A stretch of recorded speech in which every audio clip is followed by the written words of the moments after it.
And we're live. Welcome back to another high vibe conversation.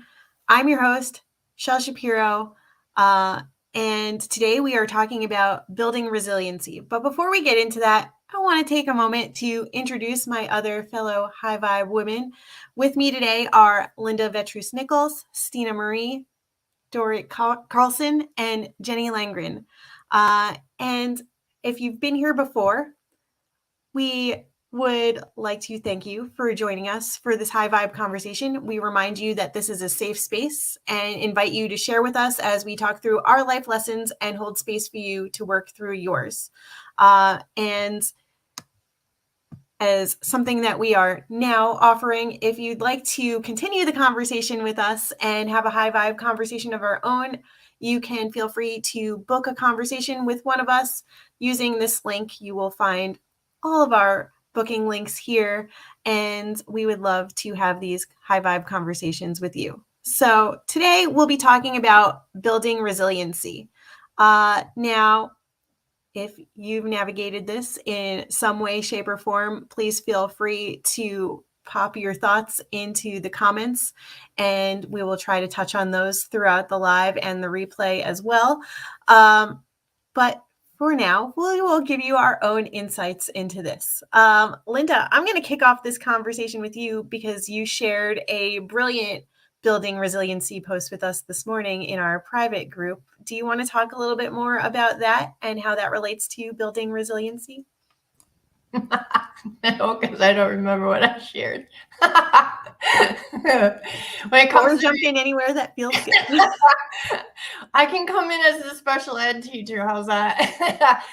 Building resiliency is something that I definitely did in my special education days, because if it doesn't matter what label someone has for a disability, any disability has a flip side. It has an ability. And you see that, like, if someone goes blind, their hearing starts to improve, or different things like that. So I was always focused on the child's strength and how do we, increase that strength. And in doing that, it started to teach the kids who they really are. And once you know who you really are, you're way more resilient. When you see that you fit into the puzzle of life, that you do play an important role in that puzzle, to complete that puzzle, that was how I built resiliency when I was teaching. And I would say letting go of things is the way I've built resiliency in my life. Letting go of outcomes, deciding and determining an outcome I would like to have happen. I choose an outcome, and then I let go of that outcome. And so I've definitely reinvented myself several times during my life. And that's probably the biggest thing. My mom is amazing at resiliency. So I have been imprinted, as Dort would say, strongly. And she's from a Norwegian and English background. So it is amazing what I see in the Norwegians as well. And I'm pretty sure there's a lot of resiliency going on in Sweden too. And I'm a quarter Swedish as well. So that's what I have to say on resiliency. I'm going to open up the floor here to Dorit and Jenny, because you've touched on two different things, the letting go and the imprinting. When it comes to building resiliency, Dorit, I'll start with you. What kind of, how does imprinting factor into this? Or What is something that maybe you see when you work with dog training to build resiliency? Because this can possibly relate to how we do it as humans as well. So I'd love to hear your thoughts on imprinting and building resiliency. Yeah, sure. Thanks, Shell. I see a lot of similarities with bringing up the puppies and kids. Imprinting is super important in both cases, and imprinting resiliency is very important. For the dogs, it teaches them like a baseline of how to respond and react to everything that is happening to them later in life. They learn how to cope. They learn how to manage what's acceptable reaction and how to kind of calm down quicker.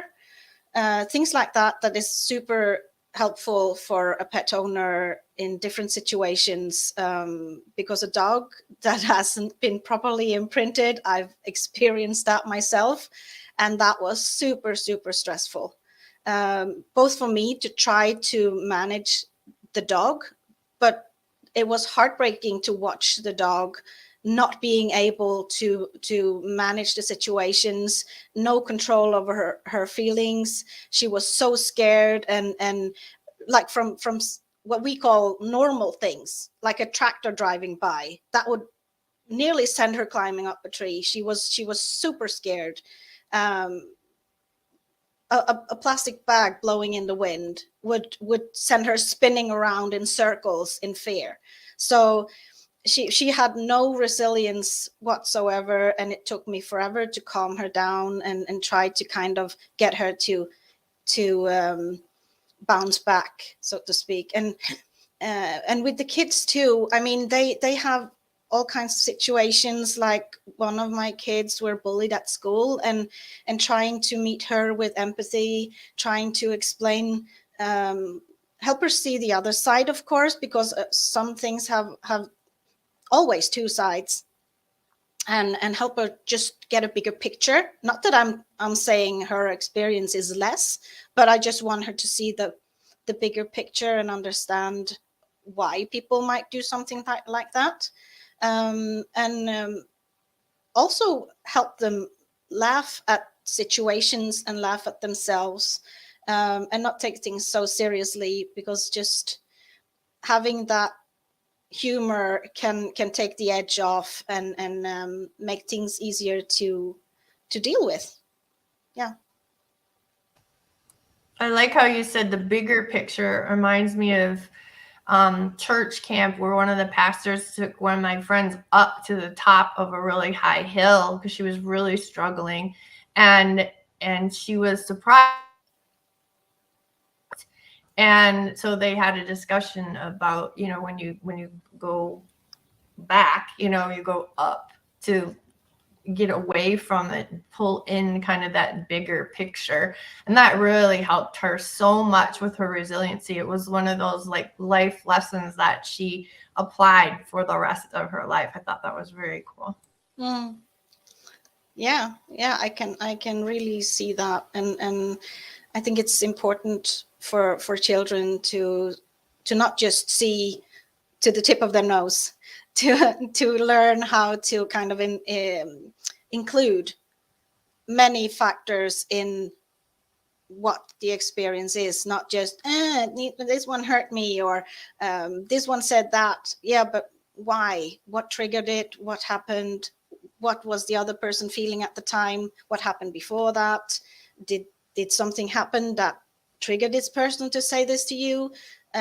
Or is it something outside of your control that has happened that makes this person lash out to you? So many things that come into play, and I think it's important that they kind of see this, see the big picture, to better understand the situation. Why is this happening to me, and what can I do about it?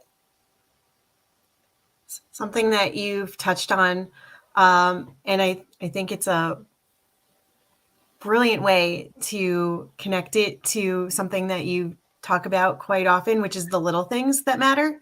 Yeah. In terms of this bigger picture, right? You also were talking about this being a baseline of how they act and react and respond to certain things. And so if we think about the little things that you so often touch on, it's like you're building that toolbox. You're showing them all the different ways that they can look outside of themselves to get the bigger picture, and then decide how best to react and respond for themselves. So you're building that baseline, so to speak, of little things to help them figure out how to navigate the world better. And I love that we've gotten here from like the dog training to how humans and children can interact with the world, how parents can help their children navigate this. It reminds me a lot of Dr. Jen's umbrella, right, of the tools that we talk about. But it also reminds me, when you are talking about this baseline, of ways that we default sometimes in childhood, and when we've been exposed to certain things, to react and respond a certain way. And this is where I wanted to connect it now to Jenny, of the letting go that Linda mentioned earlier, because it's that unlearning sometimes when we've only been conditioned to react and respond a certain way. And sure, that protects us in the moment. We become resilient and responsive in a certain way, but it's that unlearning and letting go of the things that no longer serve us once we no longer need them. So Jenny, what's coming up for you when we talk more about letting go and how this relates to unlearning and building resiliency?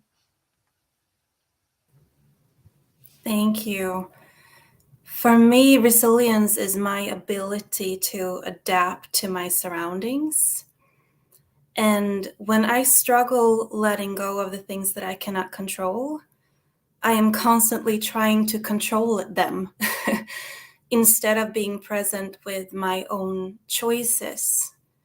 My own choices in adapting to what's going on. It's like I'm standing in this river, this flood of water that's just pouring over me, and I'm trying to control the time or the things that are happening around me, the things that I have no power over. And that's just keeping me stuck. So for me, resilience is letting go of those things to open up to the lesson, like the new lessons in every moment, and let go and see where that flood is going to take me.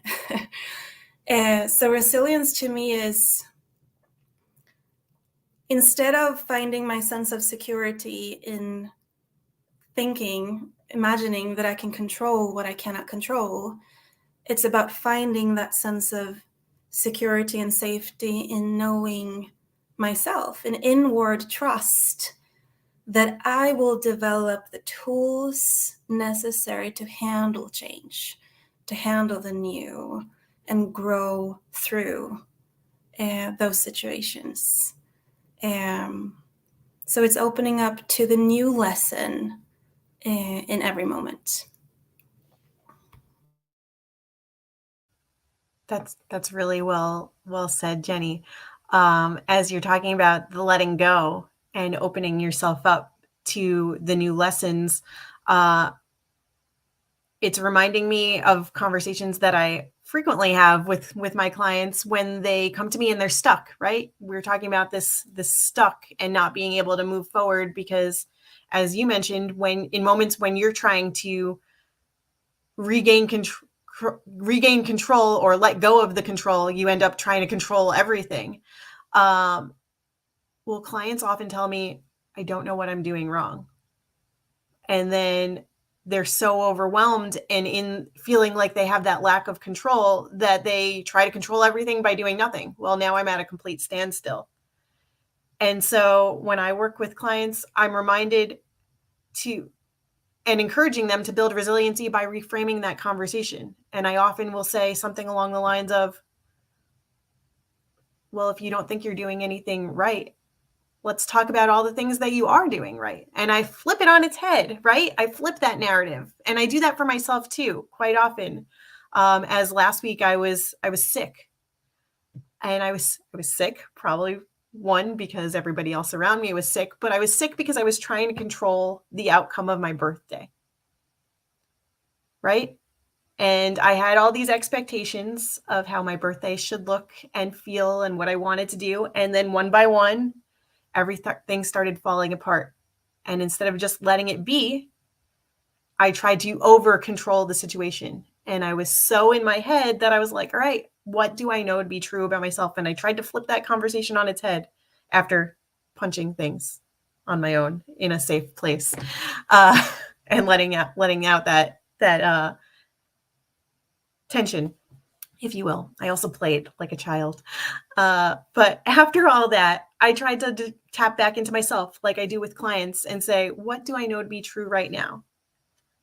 Even in these moments that things are falling apart and not happening the way that I want them to happen, people are still showing up for me. People are still giving me that quality time and putting me ahead of their own needs, even when they're sick too. And that felt pretty damn good. So I use clients as an example of what conversations I've been having with them to navigate this resiliency, but I also use myself as an example of ways that I've navigated it recently to flip that narrative and change that conversation and talk to them about letting go of the control and tapping into what they know to be true. What good things are you doing? How can you keep moving forward and navigating the conversations that way? And that was so much of what was coming up for me as you were sharing, Jenny, and piggybacking also onto what Dorit was talking about with the imprinting and the little things to create the bigger picture. And Linda, what you were sharing as well. Stina, I know you've got good stuff to add to this. We've talked about Dr. Jen, or I did. What else is coming up for you?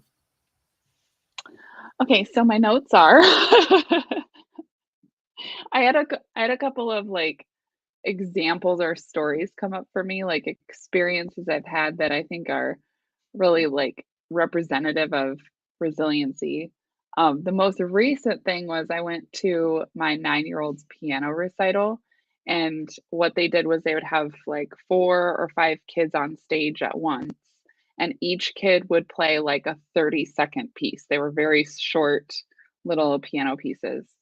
And there was only one kid that messed up what he was playing, and so he fumbled, and then you just could see that, like, the frustration and the little bit of embarrassment, and then, like, looking to the teacher like, well, now what?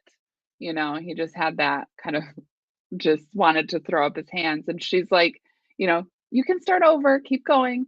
And so, and he did, and he had to like kind of restart 2 more times. It took him like 3 times to get through his piece, and he did play it. You could tell that but whether it was nerves or just hadn't quite practiced enough or wasn't in the mood that day, like whatever it was for him, I thought that kid had to have more courage than every other kid that was on that stage.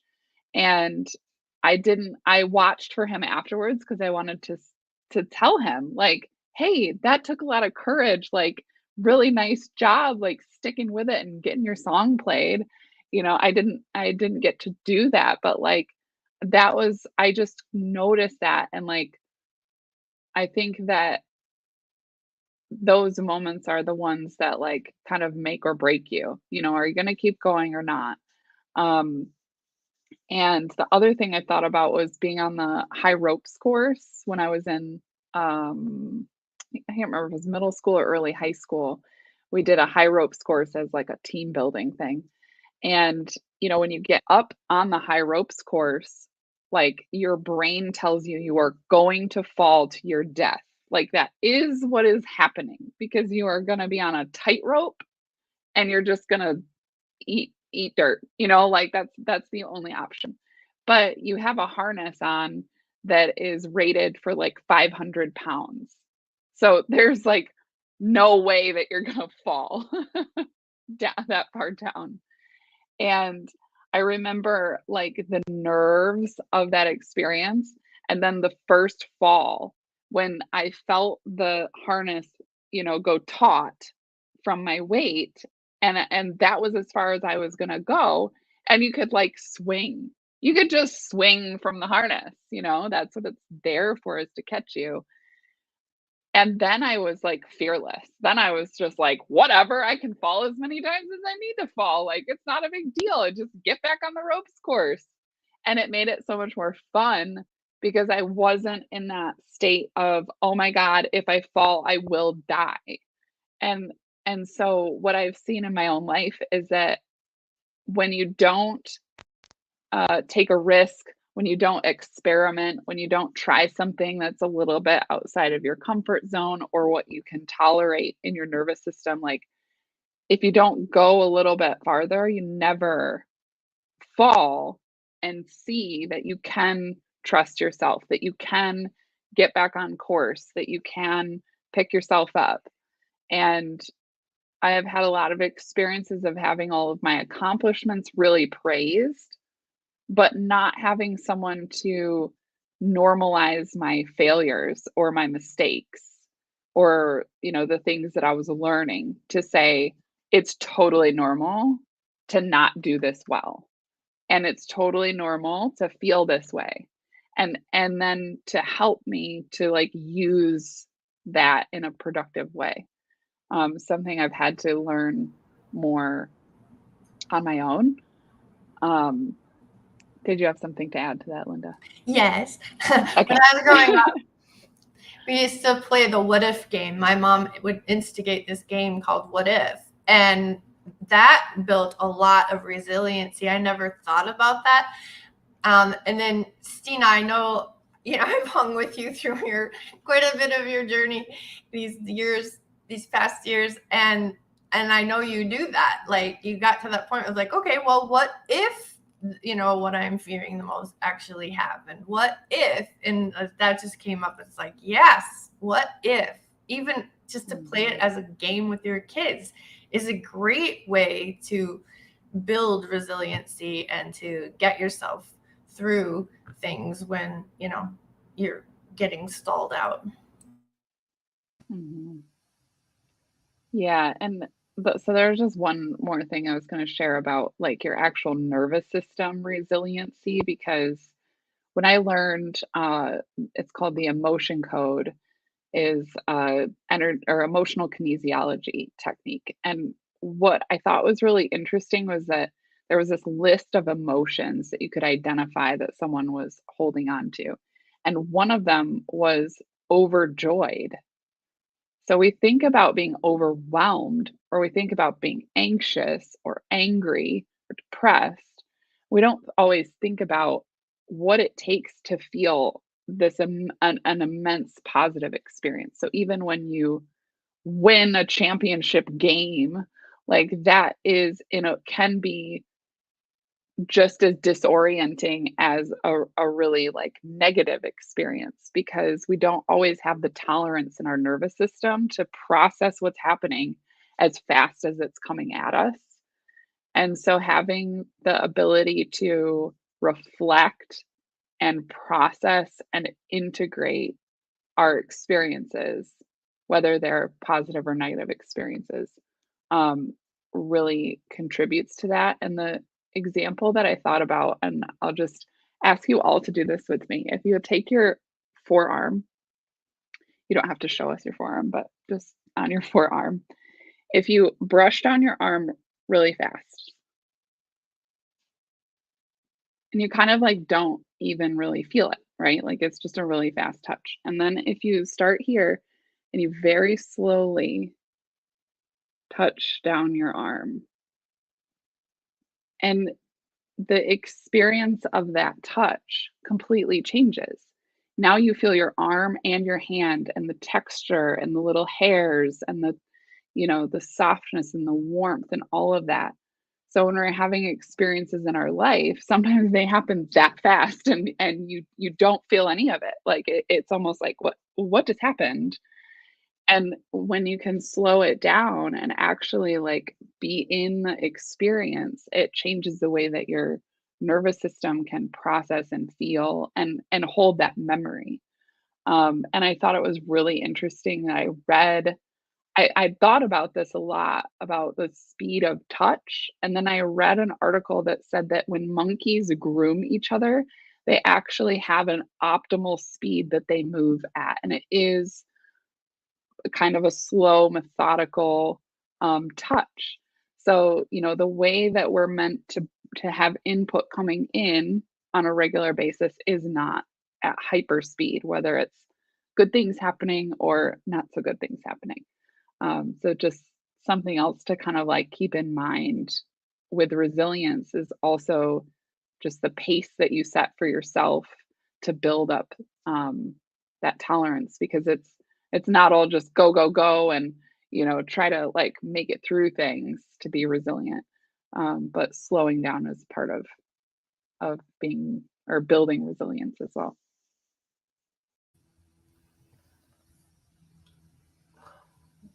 As you're talking about how touch and different emotions aren't always happening, the way that we receive that input doesn't always happen at the speed at which like we're meant to receive these things. It reminded me of a conversation that I had yesterday, actually, where somebody was sharing with me that